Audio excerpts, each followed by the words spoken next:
So what are we doing today? Well, today I harvested some basil. Now my basil was higher than my knee, and I'm about 5'8", so I would say it's about 3 feet tall. And so I cut it down about that much, at least a foot. And I got that much plus what's in this container, which is about 2 cups. Now this isn't going to be a very good how to make pesto video, because I'm just experimenting, because I've never made pesto before, but I am a pesto-holic at this point.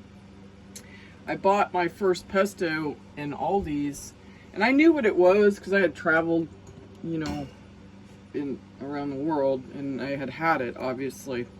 But I bought some at like Aldi's, and I can go through these jars like one a day. I'm not kidding you, it's like baby food for me or something. But anyway, I decided to keep all my bottles so that I could pour my pesto into the bottles and then freeze it. And as you know, I had a huge mishap with my freezer, so I have plenty of room to store my pesto in. And so what I did is I filled this bowl up with, I stripped down the leaves from my basil, and some of my basil started to flower. Not very many, just like a few sprigs of it. So I left those to go ahead and volunteer seeds in my garden.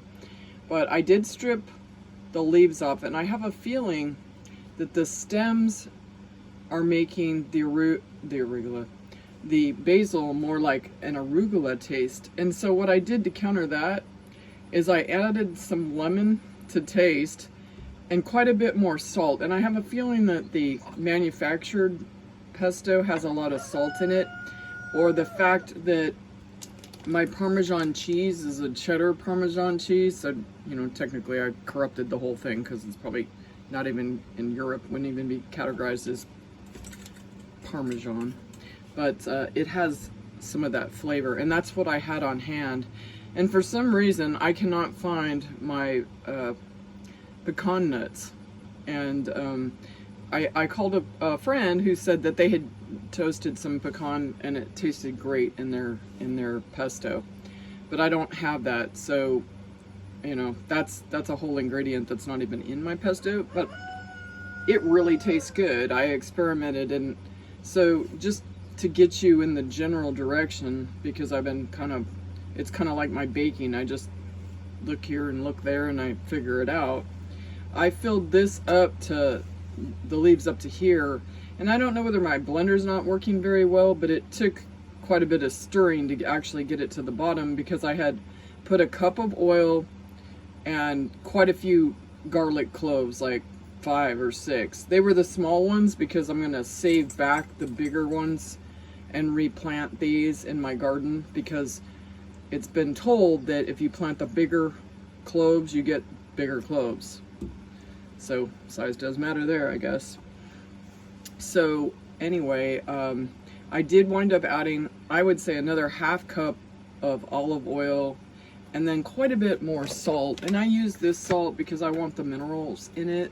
I'm not advocating them in particular. I'm certainly not sponsored by anybody, but you do see the minerals in it, and it does have a different taste. And I'm really trying to have good food and have it packed with nutrients.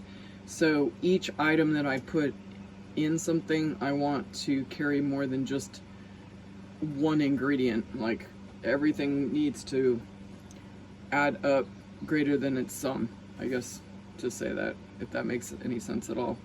But anyway, it tastes really good, although maybe too salty for some people, but to me, it tastes just like the Aldi stuff minus the nuts, I guess. So regardless of whether it tastes better or not, I'm just going to take what I have and I'm going to pour it into my jars. So estimating this, it looks like from 1½ cups of oil and leaves up to the top of this, I want to say this was probably more like 4 cups of basil, and about 1/3 of a small square of cheese, and like several of these, like 5 or 6, and salt to taste. I should get about 3 of these bottles from that amount. So if you get this to the top, you'll get 3 of these bottles from what I just described. Anyway, that's what we're doing today, and I hope that you can experiment as well in your garden and make what you like. Grow what you're going to eat. Grow what you can store one way or another, whether it's freezing or canning or just drying, because in the summertime you get a bountiful amount of everything, and then you got to do something with it. And so what I do for like okra is that I dry it in the oven, and I was shown by my young deer hunter friend that his wife is a foodie, and they actually took the okra I gave them and they dried it in the oven, and they made, you know, little kind of like okra crisp. And that's a great substitute for potato chips, because you just put salt and oil and you have a 3-ingredient snack food, which obviously is much better than anything you could buy. So anyway, that's what we're doing today. We're just making use of the things that we've grown on the farm and substituting things that we may not have, or just leaving them out altogether. And fine by me. Anyway, have a good day. Bye.